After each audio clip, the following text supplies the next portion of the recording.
So with regards to this promised utopia of a new future, one of the things Carney says, for example, after he talks about the fact that 75% of our fossil fuel resources will have to be left in the ground, is this promised new magical utopia of renewable jobs, especially for places like Alberta.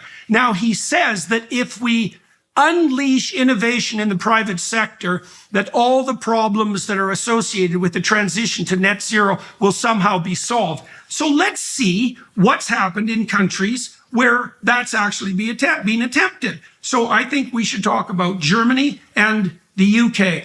So Germany has been more green, arguably, than Canada, let's say, for the last 10 years. And they've shut off their nuclear plants and they've made a transition to renewables. And so what's the consequence of that? Well, one consequence is that German energy prices are now 5 times as expensive as they are in the US. And then you might say, well, that's a small price to pay for saving the planet. But then we could take that apart. So Germany is rapidly deindustrializing and their economy is tanking, and all the industrial production that they no longer manage is only shifting to other places in the world like China and India. So it's not like it's going away. It's just not happening in Germany. And they're increasingly dependent on renewables, solar and wind. And Germany is one of the world's sunniest countries, and it's also susceptible to what they call wind drought. So there are long periods of time where the solar arrays and the windmills aren't producing any electricity. And like zero electricity is not very much electricity. Now, why is that a catastrophe? It's like, well, do you want your refrigerator on or off? Or even more to the point, do you want to be able to go to the hospital and make sure that there's electricity when you're having emergency surgery, etc.? You know, and there are signs, for example, that places like Australia that have been moving down the renewable pathway are facing the imminent threat of rolling blackouts. And that could easily happen in places like Germany. Okay, so now the problem with renewables is that we can't store the energy. We don't have the battery technology and the battery infrastructure, not even close. And it's going to be a long time before we do, at least 20 years, maybe longer than that. And so the question is now, what do you have to do? Because renewable energy is so unreliable. Sometimes this, like at night, the sun doesn't shine, in case you hadn't noticed, and the wind stops blowing. And so then renewable production falls to zero. Now, you have to have something to back that up. And worse, you have to have something of the same size as the entire renewable grid, because otherwise it can't handle the power demands. And so that means that as you switch to a renewable grid, you have to have another grid in place that has exactly the same capacities, and it has to be not renewable. So what that means is that when you build a renewable grid, you build it in addition to the pre-existing grid. And then you might say, well, if the renewable sources aren't producing energy, you could just turn to nuclear, but there's a couple of problems with that. First of all, you can't turn a nuclear power plant on and off quickly, as you might well imagine. And the Germans, for example, scuttled their nuclear plants. And so what have they done? They've turned to coal burning plants. And the Germans don't burn anthracite, which is high quality coal that doesn't produce much particulate matter, which is like the dust pollution that would be associated with smog. And they burn lignite, which is low quality coal, and it produces a lot of particulate. Plus it produces a lot of carbon dioxide. And so what's happened in Germany after 10 years of green idiocy is that their power prices are 5 times as expensive. They're hyper-reliant on places like Russia and the Middle East for their fossil fuel production, not least because Canada was too daft to enter into an agreement with them. And they pollute more per unit of energy produced than they did 10 years ago. So even if you accept the environmentalist argument that carbon dioxide overproduction is an existential crisis, which it isn't, and you say, well, something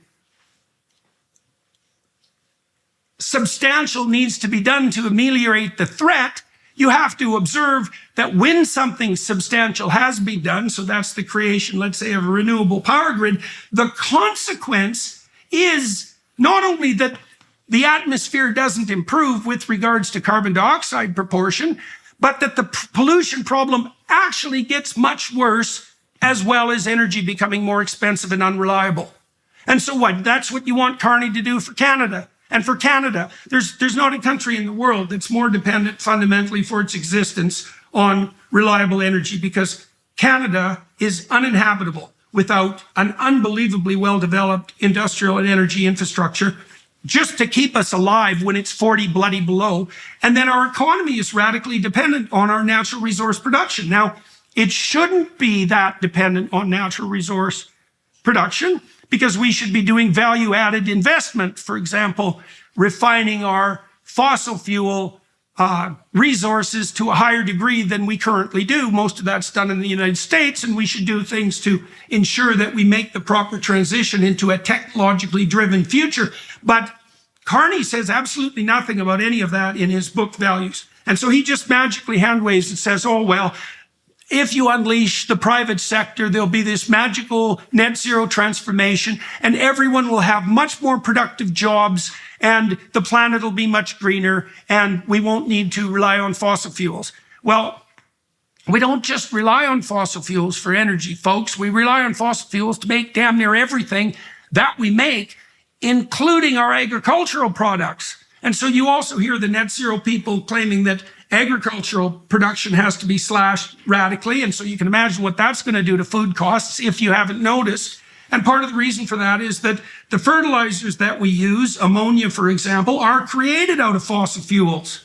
And so you have no idea how much the entire economy, and so that's your bread and butter and your house and your heating and your air conditioning and your travel and your vacations and your kids' future, that's all dependent on the fossil fuel economy.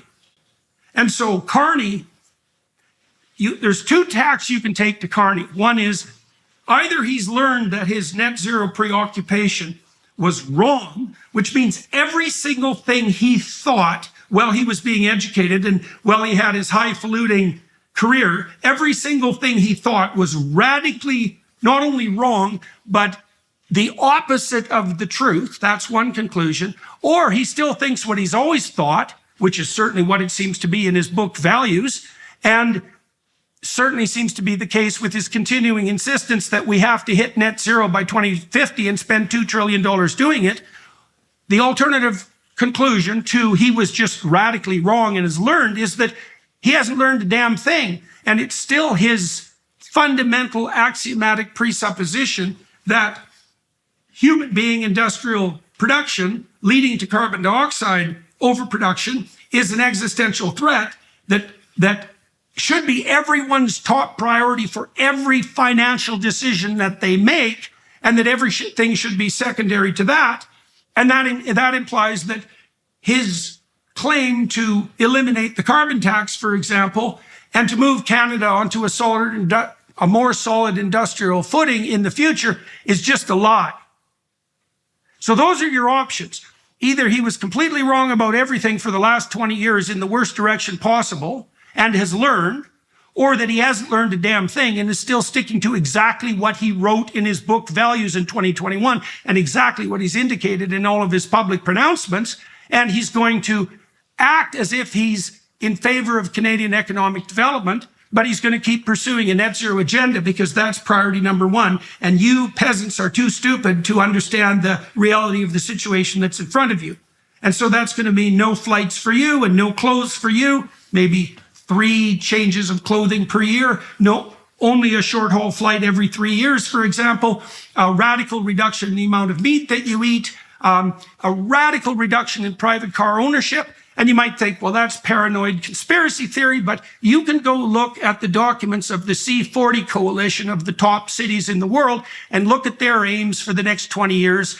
And you can decide if they're on the same side as Carney or whether they're on your side. And you can draw your own conclusion. Because if your presumption is that the planet is facing an environmental catastrophe because of carbon dioxide production, and that that's such an emergency that we have to do every possible thing we can with every financial decision, no matter how much it costs to ameliorate it, then there's no limit whatsoever to the amount of power that you're willing to expend to make that happen.